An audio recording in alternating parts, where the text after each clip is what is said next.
बिल्कुल। मदरसा जो मदरसे बिहार में है उनको अलर्ट करेंगे और किसी भी मदरसे में राष्ट्रवाद को बीच में रख के ही पढ़ाई होनी चाहिए और कहीं से कोई शिकायत आएगी तो फिर हम तलब भी करेंगे। एआई के बारे में बच्चों को एकदम उसको करेंगे कि किस आयु वर्ग के बच्चों को हम एआई से मुलाकात करा। बिना हमसे संवाद किए कोई जाके धरना पर बैठ जाए तो मैं क्या करूँगा। हमारे विद्यार्थी सफल होकर के कार्यालयों में बैठ करके बिहार के विकास के लिए हमारे छात्रों पर लाठीचार्ज हो, ये हम कभी न सपने में सोचे थे। तैयारी 4 का तो अधियाचना चला गया है बीपीएससी में और बीपीएससी उसकी तैयारी कर रहा है।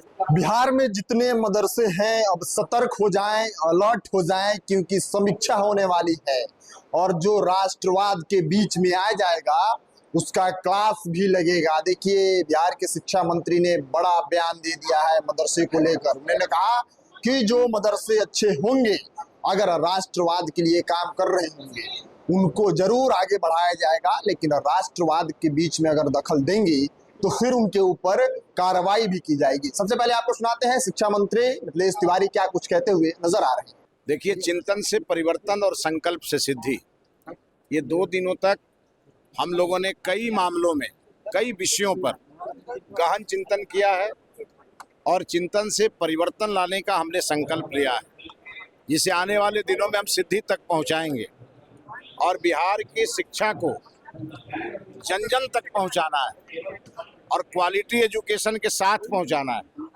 छात्र और नौजवान हमारे प्रायोरिटी में हैं और इसीलिए हम उन्हें वैश्विक मंच पर ले जाकर और दुनिया के सामने बिहार की एक मजबूत तस्वीर उभरे, इसके लिए हमारा विभाग पूरी तरह से प्रतिबद्ध है और उसी को लेकर के हमने ये चिंतन शिविर आयोजित किया था।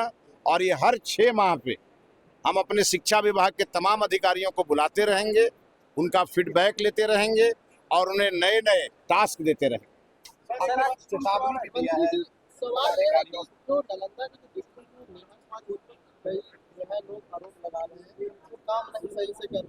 आपने देखा होगा कि इस चिंतन शिविर में किस प्रकार से स्पष्ट आदेश मेरा था और ये सभी अधिकारियों को मालूम है कि अगर थोड़ा भी नियम के विपरीत काम करेंगे तो दंडित होंगे, अच्छा काम करेंगे तो पुरस्कृत होंगे। सर, क्या जिस तरह से अधिकारियों का एक चिंतन शिविर हुआ, क्या समस्त बिहार के शिक्षक का भी एक साथ हो सकता है?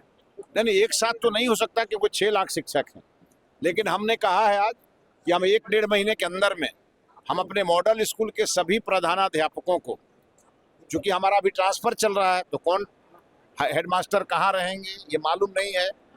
एक बार जब हमारा 31 अक्टूबर को स्थानांतरण लगभग पूर्ण हो जाएगा, उसके बाद हम अपने प्रथम चरण में एचएम का करेंगे, जो हाई स्कूल के एचएम का करेंगे, फिर उसके बाद मिडिल स्कूल का करेंगे। ऐसे हमारा ये चलता रहेगा।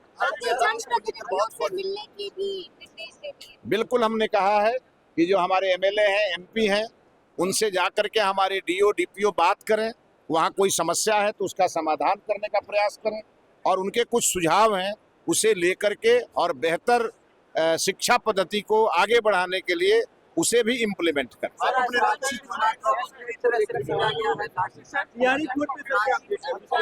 तैयारी 4 का तो अधियाचना चला गया है बीपीएससी में और बीपीएससी उसकी तैयारी कर रहा है।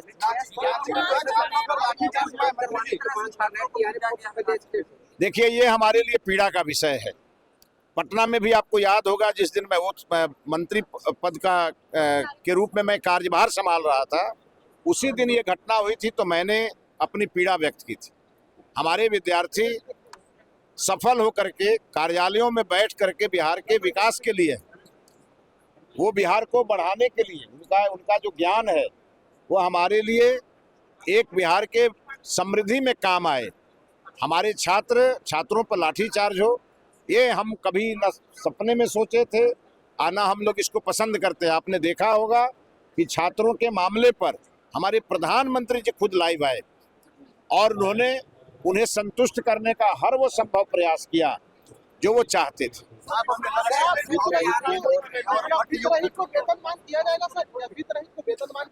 नहीं, वो हम आगे देखेंगे। इसी चिंतन से जितने चीजें निकली है उस पर फिर मंत्रालय में बैठ के अधिकारियों के साथ उसकी समीक्षा करेंगे, फिर निर्णय लेंगे। हमने तो आपके सामने कहा कि जैसे ही स्थानांतरण खत्म होंगे, हमारा पूरा मंत्रालय गांव में होगा, स्कूलों में विश्राम करेंगे और वहां के लोगों से स्कूल का फीडबैक लेंगे।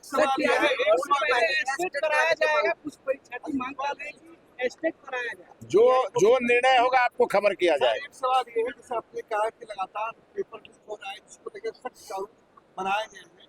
अब बिहार लोक सेवा आयोग शेड्यूल जारी कर देगा, लेकिन परीक्षा को लेकर आपने कहा कि परीक्षा टाइप होनी चाहिए, तो क्या ये माना जाए कि शेड्यूल आ जाएगा, परीक्षा में देरी हो सकती है? नहीं, वो पूरी तैयारी करके ही करेंगे। देरी क्या होगा? जब शेड्यूल आ जाएगा तो देरी क्यों होगा? सरकार सख्त है, सरकार ने कानून, मजबूत कानून बनाया है और सरकार पूरी गंभीरता से परीक्षाओं के आयोजन करने के लिए सरकार ने दिशा निर्देश भी जारी किए। सर सभी को आप सीबीएसई से कम्पीट करने की बात करते हैं, तो सीबीएसई में एआई लैंग्वेज पढ़ाए जाते हैं, टेक्नोलॉजी के बारे में पढ़ाए जाते हैं, डिजिटल के बारे में पढ़ाए जाते हैं, लेकिन बिहार बोर्ड में इंग्लिश तो 10th तक। आप तो सब जानते हैं कि राष्ट्रीय शिक्षा नीति को हम बिहार में लागू कर रहे हैं और राष्ट्रीय शिक्षा नीति सबके लिए एक ही है। एआई के बारे में बच्चों को एकदम उसको करेंगे, लेकिन उस पे अभी हम विचार कर रहे हैं कि किस आयु वर्ग के बच्चों को हम एआई से मुलाकात कराएं।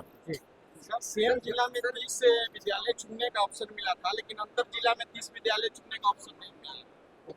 आप निश्चिंत रहिए, शिक्षकों की कोई भी समस्या होगी उसका समाधान हम करते रहेंगे। गर्दनी बाग में लगातार पिछले 6 दिन से अनशन पर बैठे हुए हैं छात्र, क्या निर्णय की जाए?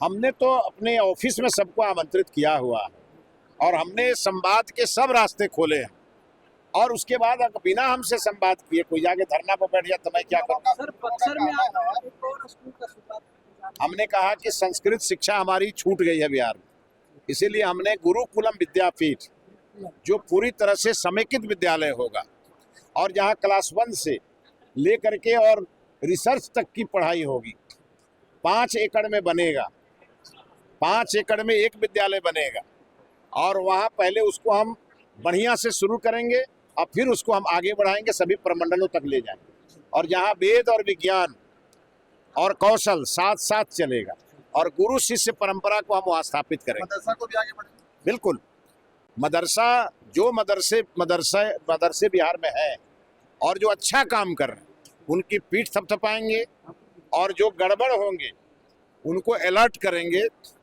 और किसी भी मदरसे में राष्ट्रवाद को बीच में रख के ही पढ़ाई होनी चाहिए और कहीं से कोई शिकायत आएगी तो फिर हम तलब भी करेंगे। तो सुना आपने, स्पष्ट रूप से कहा कि बिहार में वेद विद्यालय, संस्कृत विद्यालय आगे बढ़ाए जाएंगे, वैसे ही मदरसा को भी आगे बढ़ाया जाएगा, लेकिन मदरसा के बीच में राष्ट्रवाद का रहना बहुत ही जरूरी है।